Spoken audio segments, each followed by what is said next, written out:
Simplement vous dire que c'est la première fois depuis l'après-guerre qu'il y a un deuxième tour à Stein.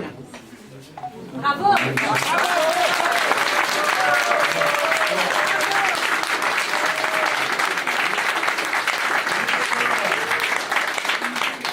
Le score qu'a fait Julien au premier tour est déjà historique, puisque Julien, c'est la première fois qu'on a un deuxième tour. Alors naturellement que ce score, il va falloir travailler. Il reste plus que 2. Ces règlements de compte, ces trafics de drogue et ces agressions. Une ville oubliée par les entreprises, oubliée par les médias et surtout par ses élus municipaux. Pour la première fois dans l'histoire de Stein, les Steinois iront une seconde fois pour élire son maire. Peut-être parmi vous n'ont même pas connu il y a 80 ans Stein. Eh bien, il y a un second tour. Et ça, on l'a fait. Ça, on peut féliciter Julien tout d'abord pour avoir fait un second tour.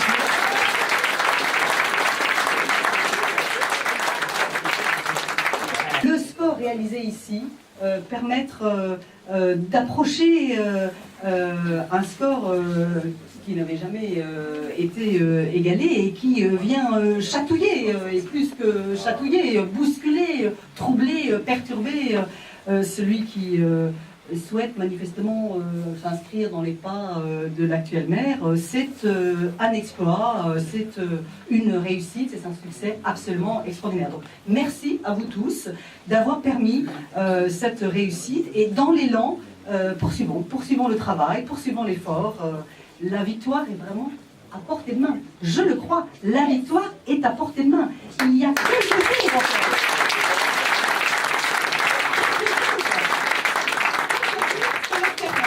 jours, à la rencontre des habitantes et des habitants de Stein. Quelques jours pour convaincre, quelques jours pour réveiller celles et ceux qui n'ont pas compris l'enjeu, qui... Les communistes n'en sont pas encore revenus. Et moi, j'ai fréquenté Azintabi pendant quelques années au Conseil Général lorsque j'y étais. Et c'est vrai que je dois vous dire que j'en ai pas gardé un souvenir extrêmement marqué parce qu'il était assis de l'autre côté de l'hémicycle en face de moi. Il a l'air bien gentil, mais alors, dans le genre éteint, et dans le genre, j'ai pas franchement d'idée, dans le genre, je lève la main quand on me demande de la lever, c'est-à-dire qu'il se pose là. Je ne veux pas être un maire comme Michel Baumal ou Azzedine Taibi, qui n'entreprend rien sur sa ville, qui ne fait rien, qui laisse dire à sa population que la ville est pourrie, qui fait en sorte que seuls 30% des Steinois soient fiers de leur ville. On les comprend lorsqu'ils voient que les villes alentours ont enclenché le développement. Nous, à Stein, pendant ce temps-là, on a appuyé sur pause.